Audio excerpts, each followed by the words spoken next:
Sahabat foto, apa kabar? Terima kasih kepada teman-teman yang sudah subscribe dan juga memberikan komentar, khususnya yang berkaitan dengan Shutterstock. Sebagai kontributor Shutterstock, berikut adalah hal-hal yang paling sering kita keluhkan. Yang pertama adalah penolakan konten. Kontributor seringkali mengeluh tentang penolakan konten oleh Shutterstock. Penolakan dapat disebabkan oleh masalah teknis, pelanggaran kebijakan atau persyaratan, atau kualitas konten yang tidak memenuhi standar. Namun, tidak jarang penolakan dengan alasan yang tidak jelas atau ambigu, yang sulit untuk dipahami atau diperbaiki. Kemudian yang kedua adalah persaingan yang ketat.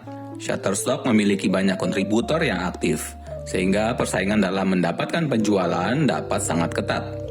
Hal ini bisa menjadi sumber kekecewaan bagi kontributor yang merasa sulit untuk menonjol. Yang ketiga adalah fluktuasi penjualan yang tidak konsisten.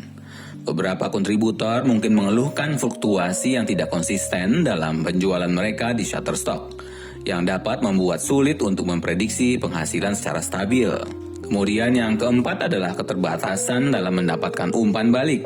Kontributor mungkin menginginkan penjelasan lebih lanjut tentang konten mereka yang ditolak, agar bisa meningkatkan kualitas serta menaikkan penjualan mereka. Tetapi kenyataannya informasi dan saran dari Shutterstock sangat sedikit.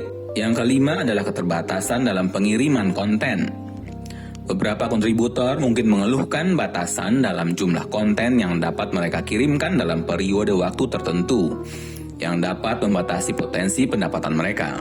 Tidak semua konten yang kita upload serta-merta dikurasi. Kadang menunggu beberapa hari baru dinilai oleh Shutterstock. Yang keenam adalah masalah dengan pencarian dan kategori. Kontributor mungkin merasa bahwa sistem pencarian dan pengelompokan kategori di Shutterstock tidak efektif atau tidak akurat, yang dapat mengurangi visibilitas dan kesempatan penjualan mereka.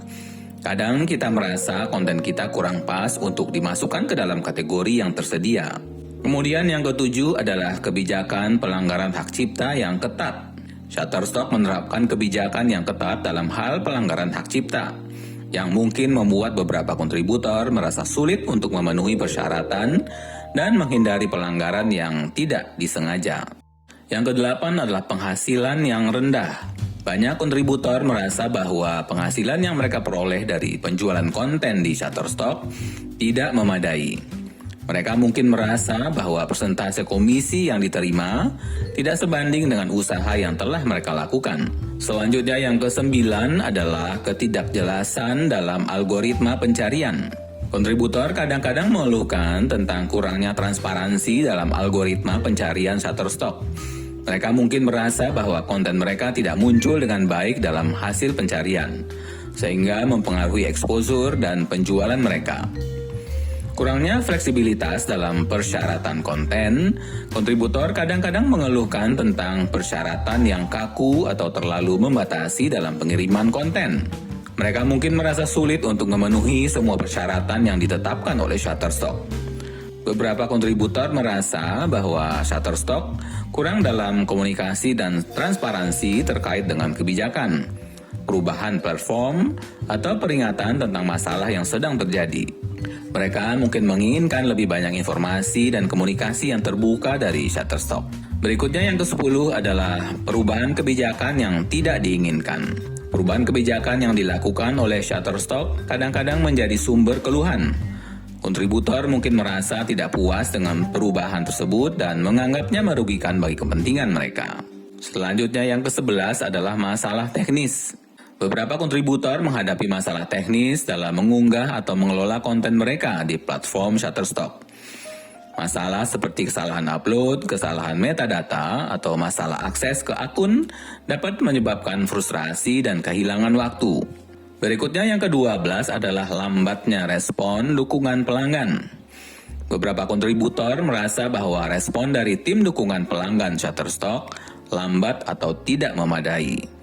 Mereka mungkin mengalami kesulitan dalam mendapatkan bantuan atau solusi untuk masalah yang mereka hadapi.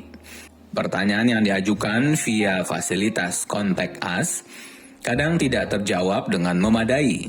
Sering hanya diarahkan pada bank jawaban yang tersedia di kolom FAQ. Baik teman-teman, semoga bisa menambah informasi bagi kita semua, terutama teman-teman kontributor pemula. Tetap rajin mengupload, usahakan dengan tema yang bermacam-macam, lengkapi dengan judul yang sesuai, pilih deskripsi dan hashtag yang tepat. Terima kasih sudah menonton video ini, tetap semangat dan salam potret.